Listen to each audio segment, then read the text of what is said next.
Presenting the transcription feature, Superman. Up in the sky. Look, It's a bird! it's a plane. It's Superman.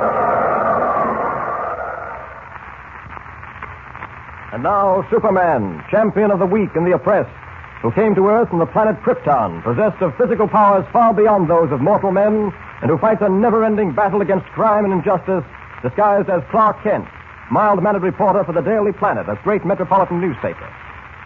As you remember, Kent and Lois Lane were faced with solving the baffling mystery of the disappearance of a special armored freight car bearing $5 million in gold to the Metropolis Bank. Kent, as Superman, flew along the route traveled by the freight car, but found no clues. Nothing but a large emerald that had apparently fallen out of someone's ring.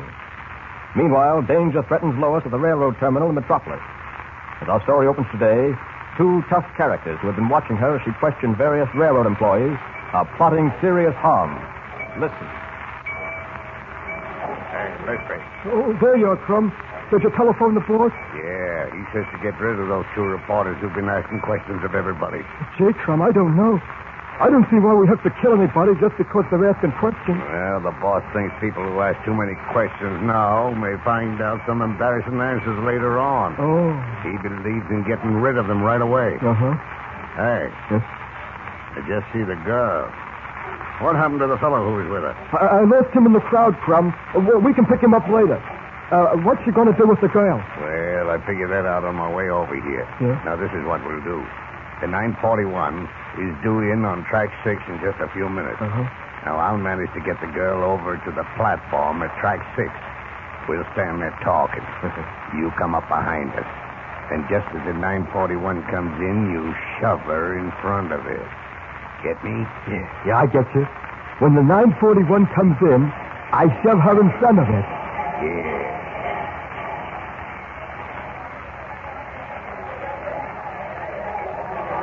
So far, you haven't told me much I don't already know. Yeah, perhaps you'd better tell me all you do know, miss. Then maybe I can tell you a few things you don't know. Well, I know that a freight car, specially armored and carrying 5 guards, vanished mysteriously on the way here from Bolton. Yeah, I know The that. car was carrying $5 million in gold to the Metropolis National Bank. Now, although that freight car was still attached to the train at Bolton, when the train arrived here this morning, the car had completely disappeared. What amazes me is... Oh, here comes the 941 now. Say, don't you think we're standing a little too close to the edge of the platform? We'd better step back. Oh, no, I don't think we're too close. Well, I think we'd better step back anyway. It always frightens me a little to be too close.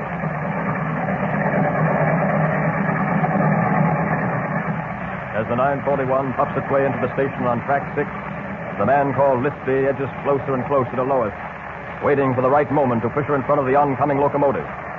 Meanwhile, Clark Kent, returned from Bolton, enters the terminal and begins to look for Lois. I wonder where Lois can be. She must still be here in the station because I haven't been gone long. Oh, there she is at the other end of this platform talking to some man. I'd better go down and... Wait. That man coming up behind her. Something funny about him. I wonder... He's pushed her onto the track in front of this train. This is a job for Superman. I'll grab the last car and hold the train back. Here now. There, that does it. The platform hides me completely. With my feet dug into the railroad ties, I can hold this train back as long as necessary.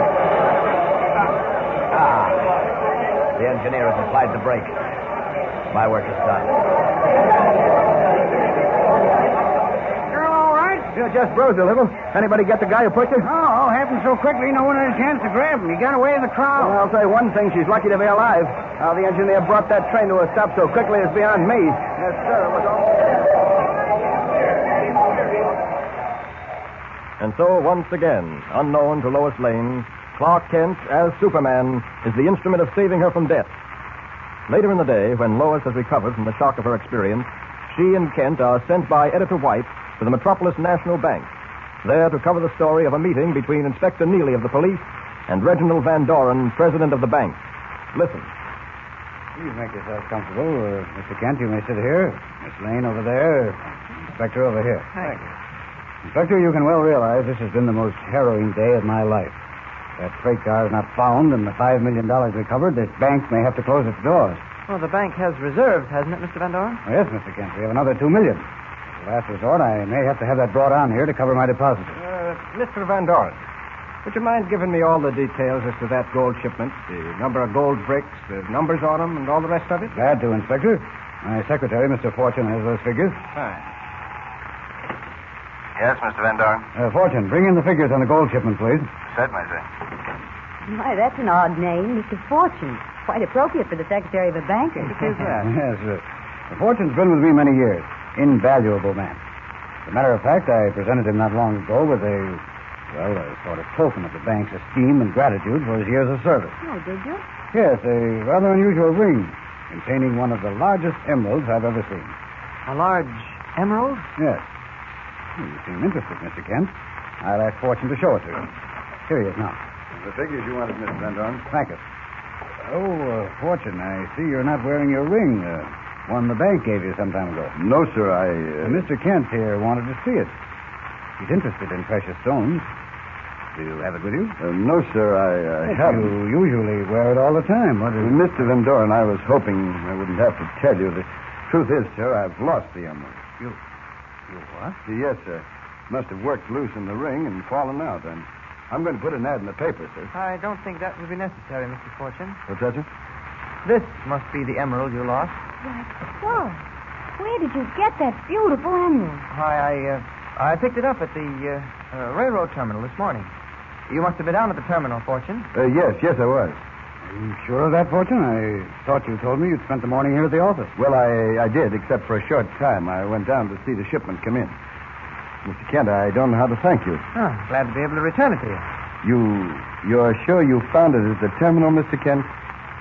Could you have lost it anywhere else? Why, no, I don't think it. You asked that question in a sort of peculiar way, Mr. Kent. Not at all, Mr. Fortune. I just thought I'd ask. You see, it's a reporter's job to ask questions. And funny thing, he usually gets the right answer.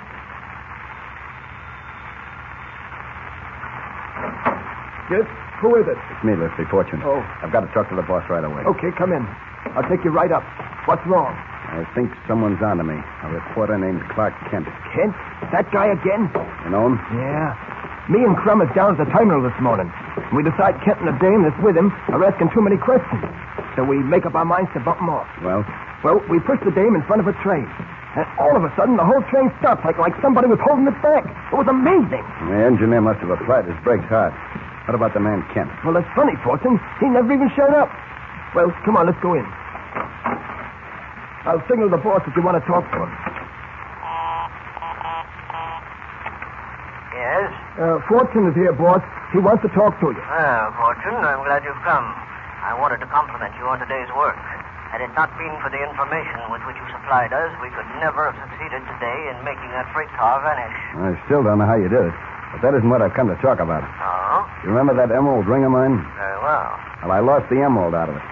I had a feeling I lost it the other day when I was doing that job you wanted done out along the railroad track. Between here and Bolton, yes. Well, a certain reporter named Clark Kent produced the emerald today in Van Doren's office.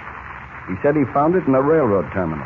But I know he didn't because I haven't been near the terminal. And using Kent's suspicion, eh? Yeah. Very well. We must rid ourselves of Mr. Kent. Watch him and the girl closely. The moment you find them in a place where they intend to remain for, let us say, half an hour or more, let me know immediately. I shall see that they are taken care of. Okay, boss.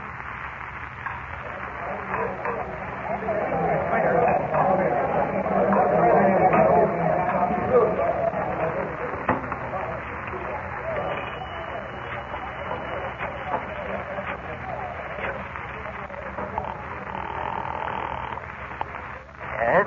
Hello, boss. This is Fortune. Listen, I've trailed Kent and Lois Lane to Sorrento's restaurant. I'm calling from it now.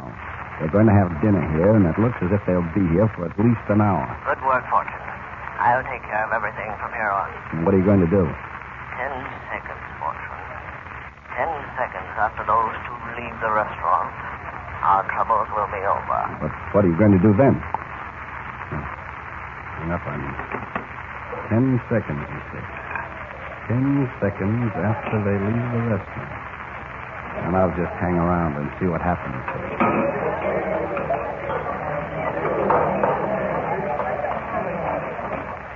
Frankly, Clark, I don't see why you can't leave this entire mystery to the police. You're not a detective, you know. Well, you don't have to keep throwing it up to me, Lois. No harm trying to solve the darn thing. Are you finished? Mm-hmm. Well, then what do you say to taking in a movie, huh? Oh, that's a swell idea. Take our minds off disappearing freight cars and such anyway. Okay, then let's go. I'll pay the check and be right with you. Waiter. They're leaving now. 10 seconds after they step through that door to the street, it'll be all over. 10 seconds, and Mr. Kent will never bother us again. Well, you all set, Lois? Oh, wait a minute. Quite a gale blowing outside. I'd better wear this fur piece instead of carrying it. All right. Hey, let me help you.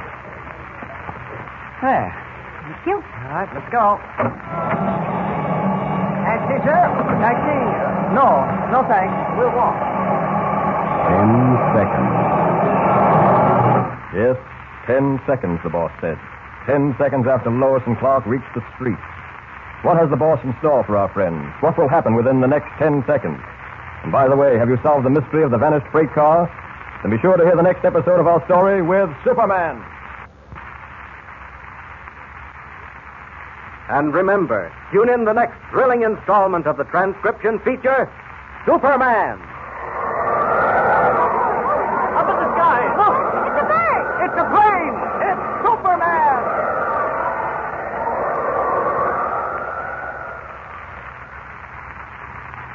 Superman is a copyrighted feature appearing in Action Comics magazine.